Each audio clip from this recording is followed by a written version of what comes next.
C M expiry ಆಗಿದೆ ಈಗ. D K Shivakumar ಅವರು ಮೊನ್ನೆ ಯಾವಾಗ ಅವರ ತಮ್ಮ ಸೋಲಿಸಿದ್ದು ಸಿದ್ದರಾಮಯ್ಯನವರು ಹೇಗೆ ಪರಮೇಶ್ವರನ್ನು ಸೋಲಿಸಿದ್ರು. ಪರಮೇಶ್ವರ್ ಬಂದರೆ ನನ್ನ ಮುಖ್ಯಮಂತ್ರಿಗೆ ತೊಂದರೆ ಆಗುತ್ತೆ ಅಂತ ಹಿಂದೆ ಸೋಲಿಸಿದ್ರು. ಅವರು ಹಿಂದೆ ಸರಿದ್ರು. ಈಗ ಅವ್ರನ್ನೇನು ಸೋತಿಲ್ಲ.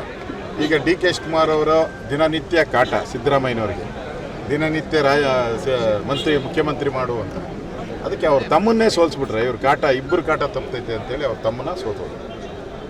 ಸೊ ಈಗ ಡಿ ಕೆ ಶಿವಕುಮಾರ್ ಅವ್ರದ್ದೇ ರಾಜಕೀಯ ಗಾಳವನ್ನು ಊಡಿಸಿದ್ದಾರೆ. ಅವ್ರದ್ದು ಒಂದು ಚದುರಂಗಾಟ. ಅವರು ರಾಜಕಾರಣಿ ಅಲ್ಲ, ಕಾಂಗ್ರೆಸ್ ಹಳೆ ರಾಜಕಾರಣಿ, ಇವರು ಹೊಸ ರಾಜಕಾರಣಿ. ಕಾಂಗ್ರೆಸ್ ಅವರು ಚದುರಂಗ ಆಟ ಆಡ್ತಾ ಇದ್ದಾರೆ. ಅವರು ಸ್ವಾಮೀಜಿ ಕೈಲಿ ನಿಮ್ಮ ಸಾಕಪ್ಪ, ಒಂದು 6 ವರ್ಷ ಆಗೋಗ್ಬಿಟ್ಟೈತೆ, ನೀನು ಧರ್ಮಾತ್ಮನ ಆಗಿದ್ದರೆ ಅಂದರೆ ಇವಾಗ ಸಿದ್ದರಾಮಯ್ಯ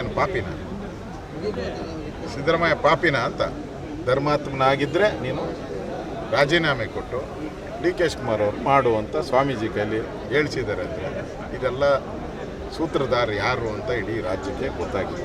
ಅದರಿಂದ ಕಾಂಗ್ರೆಸ್ ಒಂದು ರೀತಿ, ಇನ್ನೊಂದು ಕಡೆ 3 DCM ಮಾಡಿ ಅಂತ ಗೊಂದಲ. ಅದು ದಿನನಿತ್ಯ. ಇನ್ನು ಕೆಲವರು 3 ಬೇಡ, ಮಾಡಂಗಿದ್ರೆ 5 ಮಾಡಿ ಅಂತ. ಇನ್ನೊಬ್ಬರು ಯಾರೋ ಮುಂದೆ ಹೊರಟು ಎಲ್ಲರನ್ನೂ DCM ಮಾಡಿಬಿಡಿ, 32 ಜನನೂ DCM ಮಾಡಿ ಅಂತ. ಅಂದರೆ ಕರ್ನಾಟಕ ಜನ ಲೂಟಿ ಮಾಡೋಕ್ಕೆ ಎಲ್ಲರೂ DCM ಆಗಿ ಲೂಟಿ ಮಾಡೋಕ್ಕೆ ಹೊರಟಿದ್ದಾರೆ. ಅದರಿಂದ ಈ ಸರ್ಕಾರ ಗೊಂದಲದಲ್ಲಿದೆ. ಈ ಸರ್ಕಾರ ನನಗನ್ಸ್ತತೆ, ನಾವು ಹೇಳ್ತಾ ಇದ್ರಿ ಭಾಳ ದಿನ ಉಳಿಯಲ್ಲ ಅಂತ, ನನಗನ್ಸ್ತತೆ ಇವರ ಪಾಪದಿಂದ, ಇವ್ರ MLAಗಳ ಶಾಪದಿಂದನೇ ಈ ಸರ್ಕಾರ ಬಿದ್ದದ್ದು.